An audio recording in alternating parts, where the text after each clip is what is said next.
दोस्तों आज वीडियो की शुरुआत एक छोटी सी कहानी से करते हैं। मान लो एक ट्रेडर है राहुल, काफी टाइम से मार्केट में स्ट्रगल कर रहा है। 22 जून को उसने चार्ट देखा, सब कुछ बुलिश लग रहा था। उसने सोचा अब तो मार्केट सिर्फ ऊपर ही जाएगा, लेकिन सिर्फ 24 घंटे बाद ही मार्केट लगभग 300 पॉइंट टूट गया। राहुल यहाँ से घबरा गया, उसे अपनी पोजीशन लॉस में बेचना स्टार्ट कर दी। उसे लगा अब तो मार्केट क्रैश हो जाएगा, लेकिन यहीं से असली गैप शुरू होता है। 24 जून को वही मार्केट रिवर्स हो जाता है। 25 जून को नए हाई के पास पहुंच जाता है और राहुल सिर्फ चार्ट देखता ही रह जाता है। अब यहाँ से सवाल ये नहीं है कि राहुल ने लॉस क्यों किया, बल्कि सवाल ये है कि स्मार्ट मनी को पहले ही कैसे पता था कि मार्केट रिवर्स होने वाला है। आज हम यही इस वीडियो में डिकोड करेंगे और वीडियो के एंड तक आप समझ जाओगे कि राहुल की गलती लाखों रिटेल ट्रेडर्स हर रोज करते हैं। ये सब एक एक्सीडेंट नहीं था, इसके पीछे एक प्लानिंग थी, एक स्ट्रेटजी थी। और उस स्ट्रेटजी को समझने के लिए हम सिर्फ चार्ट ही नहीं बल्कि इंडिया विक्स,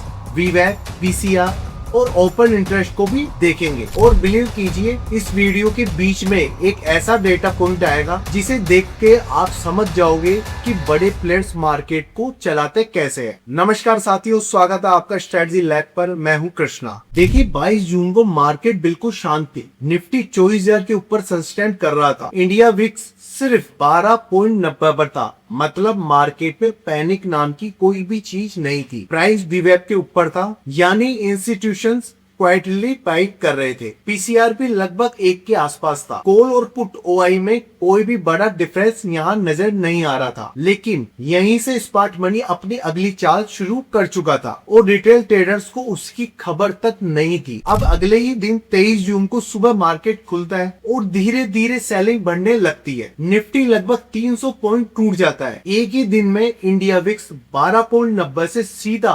13.94 पर आ जाता है, मतलब मार्केट में डर एकदम घुस चुका होता है। अब ऑप्शन चेन को देखें तो पीसीआर गिरकर 0.78 पर आ जाता है और कॉल ओपन इंटरेस्ट अचानक पुट ओआई से बहुत ज्यादा हो जाते हैं। ये वही सिग्नल था कि बड़े प्लेयर्स ऊपर की तरफ वॉल खड़ी कर रहे थे और रिटेल ट्रेडर्स उन्होंने वही किया जो हर बार करते हैं, पैनिक सेलिंग और पुट बाइंग। सबको लगा अब तो मार्केट यहाँ से टूटेगा ही, लेकिन यही 90% रिटेल ट्रेडर्स सबसे बड़ी गलती कर देते हैं, क्योंकि वो सिर्फ गिरता हुआ प्राइस देख रहे होते हैं। स्मार्ट मनी उनका माइंडसेट देख रही थी और जब रिटेल डर जाता है तो असली गेम यहीं से शुरू होता है। अब आता है 24 जून के डेटा पर। सुबह मार्केट खुलता है और सबको लगता है कल जैसी सेलिंग आज भी होगी, लेकिन हुआ उसका उल्टा। मार्केट रिकवर करना शुरू कर देता है। अब यहाँ पर एक डेटा पॉइंट आता है जिसे ज्यादातर लोग इग्नोर कर देते हैं। प्राइस फिर से वीवैप के ऊपर आ जाता है, यानी इंस्टीट्यूशन दोबारा बाय करने लग जाते हैं। पीसीआर जो 0.78 पर था वो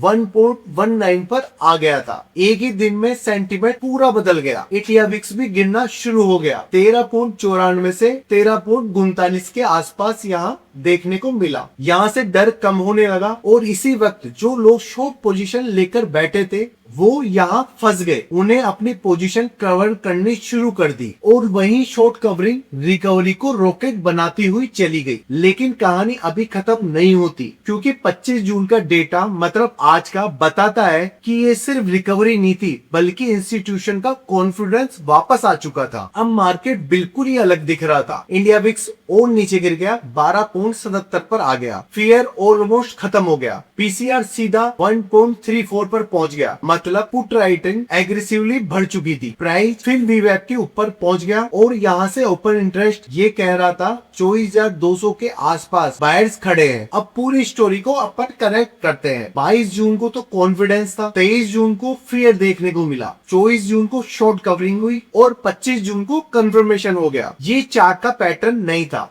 ये एक माइंडसेट का गेम था। पहले मार्केट ने रिटेल को कॉन्फिडेंस दिया, फिर उन्हें डरा दिया, फिर उनसे शेयर्स सस्ते में ले लिए और उसी के बाद रैली चला दी। इसी को स्मार्ट मनी रोटेशन कहते हैं। अब यहाँ से एक सवाल बनता है, क्या ये गेम खत्म हो गया या 19 जून को इसका अगला चैप्टर शुरू होगा? यहाँ से देखना होगा कि करंट डेटा क्या बोल रहा है। अगर इंडिया विक्स 13 के नीचे रहता है और पीसीआर 1 के ऊपर सस्टेन करता है, 24,200 का सपोर्ट होल्ड करता है, तो बुल्स के पास एडवांटेज रहेगा। तब मार्केट 24,300 या 24,400 और 24,500 की तरफ मूव कर सकता है। लेकिन अगर विक्स फिर से जंप करता है और पीसीआर 1 से नीचे फिसलता है, तो यहाँ से प्रॉफिट बुकिंग आ सकती है। इसलिए मंडे को सिर्फ प्राइस मत देखना, प्राइस के पीछे की कहानी भी समझनी होगी। इस हफ्ते मार्केट ने हमें ट्रेडिंग नहीं माइंडसेट सिखाया है। प्राइस सिर्फ रिजल्ट दिखाता है, लेकिन विक्स बताता है लोग कितना डरे हुए हैं।